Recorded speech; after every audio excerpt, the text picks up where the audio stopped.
సభ వెలుపల ఉన్నటువంటి ఏదైతే మీడియా పైన దాడి చేశారో నిందితులు దాడి తీవ్రంగా ఖండిస్తున్నాం. ముఖ్యమంత్రి జగన్మోహన్ రెడ్డి ఆధ్వర్యంలో సిద్ధం సభకు కవరేజ్కి వెళ్ళినటువంటి పాత్రికేయులు మీడియా ప్రతినిధుల పైన బహిరంగ సభకు అనుమతి లేక బయట ఉన్నటువంటి మీడియా మిత్రులు పాత్రికేయుల పైన దుర్మార్గంగా దుండగులు దాడి చేశారు.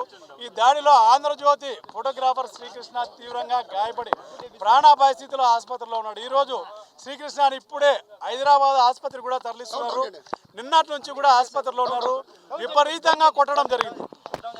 చంపాలనే ఒక ఉద్దేశంతో మారణాయుధాలతో కట్టెలతో దాడికి తెగబడి విచక్షణారహితంగా కాళ్ళతో తొక్కి చంపాలనే ఒక దుర్మార్గమైన ఆలోచనతో జర్నలిస్టుల పైన దాడి చేయడం జరిగింది. పక్క జర్నలిస్టులని కొడుతున్నారన్న ఒక ఉద్దేశంతో తప్పించడానికి వెళ్ళినటువంటి కృష్ణని ఫోటో ఐడి కార్డు తీసుకొని చూసి మరీ కొట్టడం అనేది దుర్మార్గమైన చర్య. చంపడానికి కూడా వెనకాడనే దుర్మార్గమైన చర్యలను తక్షణమే పోలీసులు చర్యలు తీసుకోవాలి. నిన్నటి నుంచి చెప్తున్నాం, అనంతపురం రేంజ్ డిఐజీ గారు ఎస్పీ గారు తక్షణమే స్పందించాలి. నిందితులను ఐడెంటిఫై చేసి తక్షణమే చర్యలు తీసుకోవాలని చెప్పి ఈ సందర్భంగా డిమాండ్ చేస్తున్నాం.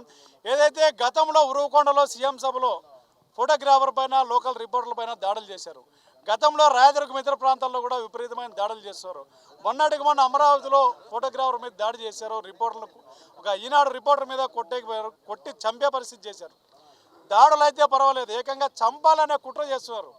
అఫీషియల్గా మీడియాని పిలిచిపోయి లోపల గ్యాలరీలో పెట్టినటువంటి గ్యాలరీలో ఉన్న మీడియాని కూడా దాడి చేశారు. సీనియర్ జర్నలిస్టు బోయసిరెడ్డి 2 సార్లు కింద పన్నాడు. 4-5 మంది జర్నలిస్టులకి కాళ్ళు ఇరిగినటువంటి పరిస్థితి ఉంది.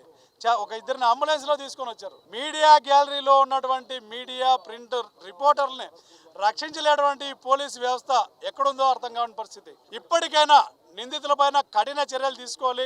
ఈ ఘటన పైన తక్షణమే డిఐజీ గారు ఎస్పీ గారు స్పందించాలని చెప్పి డిమాండ్. అందరికీ నమస్కారం. Eenadu Andhra Pradesh union of working journalist Anantapuram డివిజన్కి సంబంధించిన వారు ఒక కంప్లైంట్ ఇచ్చారు. ఇది ఏంటంటే రాప్తాడ్లో జరిగిన సభలో జర్నలిస్ట్ మీద జరిగిన దాడి మీద ఇవ్వబడిన కంప్లైంట్. ఈ విషయం మీద ఇమ్మీడియట్గా ఎఫ్ఐఆర్ నమోదు చేసి అది కూడా టఫ్ సెక్షన్స్లోనే నమోదు చేయబడి దీంట్లో ఎవరెవరు పార్టిసిపేట్ చేశారో వాళ్ళని ఖచ్చితంగా ఐడెంటిఫై చేస్తూ వాళ్ళని అరెస్ట్ చేయడం జరుగుతాయి. అరెస్ట్ మాత్రం కాకుండా వాళ్ళ యాంటిసిడెంట్స్ కూడా వెరిఫై చేసి ఫర్దర్ యాక్షన్స్ కూడా తీసుకోవడం జరుగుతుంది. అదేవిధంగా ఈ విషయం మీద ఇంకా ఒక 2-3 రిప్రజెంటేషన్స్ కూడా వచ్చినాయి. వాటిని కూడా పరిగణనకి తీసుకొని ఈరోజు ఎఫ్ఐఆర్ చేసి